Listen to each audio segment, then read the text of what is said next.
Hi friends, it's Jamaica here, and I just want to do a really quick video because it has been entirely too long since I put um, something up. I put a video up last week or a week and a half ago. I can't even remember now. The days all run together. And then when I went to watch it, it was all jacked up. So I don't know what happened there. But as you guys can see, I do have the babies, and that's what the last video was about too. This is David Jeremiah. He's my bigger baby, and he's a little fussy one. He's going through a growth spurt, and I think he wants to eat some more. And then Aaron.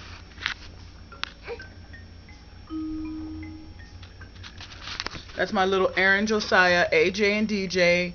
Aaron was born at 5 pounds 1 ounce. David was born at 6 pounds 9 ounces.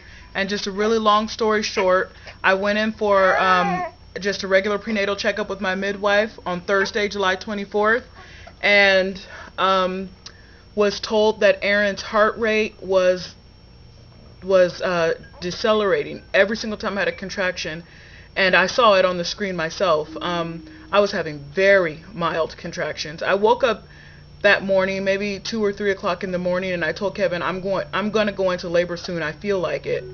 And so the appointment was at 2 o'clock that afternoon, and all that day I have been feeling like I was gonna go into labor soon. So by the time I got to the appointment, I was having regular contractions, but again, very mild. Nothing to stop me, nothing to even pay attention, and even like it wasn't even registering in my mind that I was having regular contractions.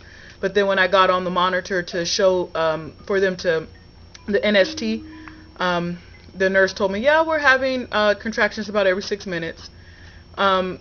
Every single time they did the NST, they could always get both babies' heart rates on together, and so I could be in and out in 20 minutes.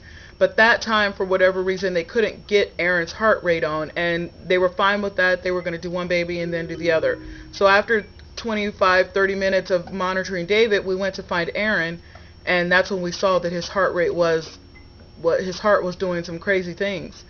And also, a couple days before this appointment, I had an appointment with the perinatologist who told me that Aaron had stopped growing in utero. And apparently they knew this before at 30 weeks. They also noticed a decline in his growth. He had dropped from 64th percentile to the 30th percentile, but they didn't tell me that. So then the appointment that I had before I gave birth, he had dropped from the 30th percentile to the 12th. So they were very concerned that he wasn't growing. He hadn't grown in about 8 weeks in utero. So that's why he's smaller, and it was really important that he got out right away. So I wanted to have a vaginal delivery, a natural delivery, and I'm glad that I had the C-section, because if I had not had that appointment that day, I would allow myself to go into labor. I would have labored at home, like what is the normal natural thing to do. And I don't think Aaron would have survived, because he wasn't tolerating those very slight contractions. Who knows what was going on? The placenta was perfectly healthy. His cord was perfectly healthy. They have no idea why he stopped growing, and why his heart wasn't handling the contractions at all. But for whatever reason, he was better out than in, and I did have a C-section. But the major thing is that I was in control of my pregnancy, my labor and delivery. Even the C-section went exactly how I wanted it to go. Dr. Fulford, he didn't delay the cord clamping because Aaron was in distress and was baby B and was still in utero once David was born. But he did milk all of the rest of the cord blood into the babies after they were born. Kevin was in there that gave the babies to me. The babies never left my side, as a matter of fact. Which I loved. I mean, I loved that they accommodated me in that. So it's not that a vaginal delivery is the be-all, end-all. It's the point of it. The point of all of this was that I was in control. I advocated for myself. Nothing happened just because that's what the doctor said should happen. It was always, everything was researched. Everything was questioned, everything was discussed, and I was in control of what happened to my body, and so that's why I'm fine with the way everything happened.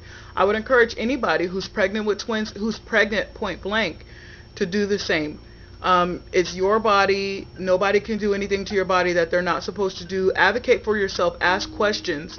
And ever since that I've done this, I'm comfortable asking questions now, where it comes to my children and their pediatrician, where even it comes to my husband and his doctors. I'm going to ask questions. And my doctor, my OB, really appreciated that I knew what was going on. He said patients like me were easier to deal with because I knew what was happening, and that he could explain things, and it wasn't me just fighting and saying I wanted to have a vaginal delivery and not knowing what I was talking about.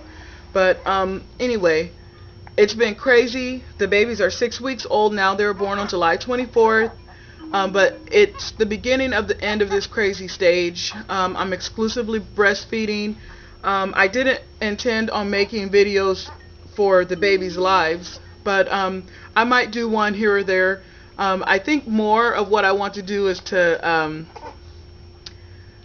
track my weight loss, because that's always been a problem. But maybe I'll just do the life of, because I'm homeschooling too. There's a lot of things that I can video journal and have or support other people out there who are doing the same as me, and just have a record of the things that I'm doing. So I thank you guys all for following me. I will put videos up and pictures up of my boys periodically, but right now life is hectic and life is crazy with 2 newborns and then my 4 and 2-year-old. So it's not that I can get to the camera often at all.